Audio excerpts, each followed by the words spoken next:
کا حافظ بننا یہ معمولی بات نہیں، اللہ اس کے لیے سینے چنتے ہیں۔ حدیث پاک میں آتا ہے اللہ تعالیٰ نے ابھی زمین کو نہیں بنایا، ابھی آسمان کو نہیں بنایا تھا، ابھی شمس و قمر کو اللہ نے نہیں بنایا تھا، ابھی شجر و حجر کو اللہ نے پیدا نہیں کیا تھا، غرض پوری کائنات کو ابھی اللہ نے نہیں بنایا تھا، صرف اللہ کا عرش موجود تھا۔ اللہ نے اس ساری کائنات کو بنانے سے پہلے 1000 سال پہلے فرشتوں کے سامنے سورہ طٰہٰ کی تلاوت کی، سورہ یاسین کی تلاوت کی۔ اس وقت موجود فرشتوں نے جب اس تلاوت کو سنا، اللہ کے عرش کو اٹھانے والے فرشتے جو حاملین عرش کہلاتے ہیں، وہ فرشتے جھوم اٹھے تھے اور کہنے لگے تھے یا اللہ کس قدر خوش قسمت وہ امت ہوگی جس کے حصے میں یہ کلام آئے گا، یا اللہ کس قدر خوش نصیب وہ سینے ہوں گے جس سینے میں اس قرآن کو محفوظ کیا جائے گا، یا اللہ کس قدر خوش قسمت وہ زبانیں ہوں گی جو اس قرآن کو پڑھیں گی، یا اللہ کس قدر خوش قسمت وہ کان ہوں گے جو اس کلام اللہ کو سنیں گے۔ تو میرے دوستو اس لیے میں کہتا ہوں اللہ اس قرآن کے لیے سینوں کا انتخاب کرتے ہیں۔ خدا کی قسم یہ قرآن کا حفظ کر لینا یہ قرآن کا معجزہ ہے، ورنہ آپ بہت ساری کتابیں دیکھیں اس کو آپ یاد کریں، ایک دفعہ یاد ہو جائے گی پھر بھول جائے گی، لیکن قرآن ایک ایسی معجز کتاب ہے کہ اللہ ایک 7 سال کے بچے کے سینے میں اس قرآن کو محفوظ کر دیتے ہیں۔ اور یہ قرآن ایسی کتاب ہے، اس سے پہلے اللہ نے تورات اتاری، انجیل اتاری،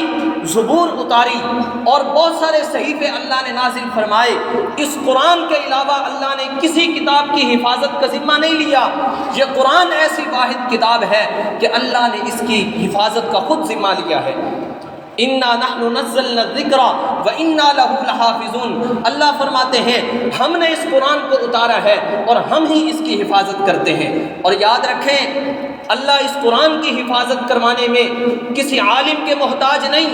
کسی فقیہ کے محتاج نہیں، کسی ولی کے محتاج نہیں، کسی قطب کے محتاج نہیں، کسی بہت بڑے علامہ کے محتاج نہیں۔ اللہ اس قرآن کی حفاظت کروانے پہ آتا ہے تو 7 سال کے بچے کے سینے میں اس قرآن کو محفوظ کر کے اس کی حفاظت فرما دیتا ہے۔ اور جب اللہ اس قرآن کی حفاظت کروانے پہ آتا ہے تو کسی نیک، کسی ولی، کسی قطب، کسی ابدال، کسی بہت بڑے عالم کی ضرورت نہیں۔ اللہ بعض اوقات کسی گناہ گار بندے سے بھی اس قرآن کی حفاظت کروا لیتے ہیں۔ حدیث پاک میں آتا ہے ان اللہ تعالی لا یؤید بہذا الکتاب، اور دوسری حدیث میں ان اللہ تعالی لا یؤید بہذا الدین بالرجل الفاسق، اللہ کے نبی نے فرمایا کبھی اللہ تعالیٰ ایک گناہ گار اور فاسق فاجر آدمی سے بھی اپنے دین کی اور قرآن کی حفاظت کروا لیتے ہیں۔ حجاج بن یوسف بہت بڑا ظالم جابر بادشاہ گزرا ہے، اس نے تقریباً 1 لاکھ لوگوں کو قتل کیا ہے، اور یہاں تک لکھا کہ 30,000 صحابہ کرام کو اس حجاج بن یوسف نے نعوذ باللہ شہید کیا ہے۔ اتنا بڑا ظالم جابر، لیکن اس سے ایک اچھا کام بھی ہوا۔ وہ اچھا کام یہ ہے کہ ہمارے پاس یہ جو قرآن پر زبر زیر پیش لگی ہوئی ہیں یہ اسی حجاج بن یوسف نے لگوائی ہیں، اس سے پہلے قرآن پر زبر زیر پیش لگی ہوئی نہیں تھی۔ اور جب یہ کام کروا رہا تھا حجاج بن یوسف، جب زبر زیر پیش لگوا رہا تھا، یہودیوں کا ایک وفد حجاج بن یوسف کے پاس آتا ہے اور آ کر کہنے لگا آپ سے ہم نے ایک درخواست کرنی ہے، اگر آپ قبول کر لیں تو آپ کا ہم پر احسان ہوگا۔ حجاج بن یوسف نے یہودیوں کا وہ جو وفد آیا تھا اسے بٹھایا اور بڑی تسلی سے ان کی بات سنی اور پوچھا تم کیا چاہتے ہو؟ توجہ میری طرف رہے، پوچھا کہ کیا چاہتے ہو؟ اس نے کہا، جو وفد آیا تھا اس نے کہا قرآن میں اللہ تعالیٰ نے ایک جگہ ہمارے یہودیوں کا ذکر کیا ہے، سورہ کہف کے اندر حضرت موسیٰ اور حضرت خضر علیہ السلام کا واقعہ آتا ہے کہ آپ ایک بستی کے اندر گئے، رات کا وقت تھا اور ان بستی والوں سے کہا آپ ہمیں کھانے کے لیے دو، ان بستی والوں نے انکار کر دیا تھا۔ قرآن کہتا ہے فَأَبَوْا أَن يُضَيِّفُوهُمَا کہ ان بستی والوں نے ان 2 نبیوں کا ان دو اللہ کے بندوں کا اکرام اور اعزاز کرنے اور مہمان نوازی کرنے سے انکار کیا تھا۔ اب یہودیوں کا وفد یہ کہتا ہے ہمارا مطالبہ یہ ہے کہ قرآن میں یہ جو لفظ ہے فَأَبَوْا، جس کا معنی ہے کہ انہوں نے انکار کر دیا، یہودی کہتے ہیں اس کی وجہ سے ہم مسلمانوں کے سامنے ذلت اٹھاتے ہیں، مسلمان ہمیں تانا دیتے ہیں کہ تم تو وہ لوگ ہو جو نبی کی مہمان نوازی سے بھی انکار کرتے ہو۔ انہوں نے کہا ہم یہ کہتے ہیں کہ فَأَبَوْا کے بجائے صرف اس با کو تا میں چینج کر دو، اس نیچے والے نقطے کو اوپر لے جاؤ، فَأَبَوْا کے بجائے فَأَتَوْا بنا دو، پھر معنی یہ ہوگا فَأَتَوْا أَن يُزَيِّفُوهُمَا، کہ ان دونوں نبیوں کا یا ان دونوں پیغمبروں کا ان بستی والوں نے اعزاز اور اکرام کیا اور ان کو کھانا دیا۔ کہا صرف ایک لفظ چینج کر دو، صرف ایک لفظ، با کو تا میں بدل دو۔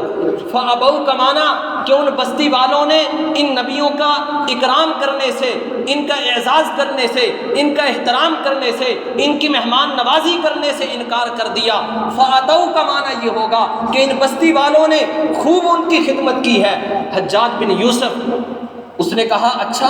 یہ تمہارا مطالبہ ہے، تم کہتے ہو ایک لفظ تبدیل کر دو۔ حجاج بن یوسف نے کہا تم یہاں بیٹھو۔ اپنے گھر گیا، اس نے ایک خاص قسم کی تلوار رکھی ہوئی تھی اور اس تلوار پر اس نے زہر لگایا ہوتا تھا کہ اگر تھوڑا سا بھی وہ کسی کو لگ جائے اسی زہر کی وجہ سے آدمی مر جاتا تھا۔ حجاج بن یوسف گھر سے وہ تلوار لے کر آیا اور کہنے لگا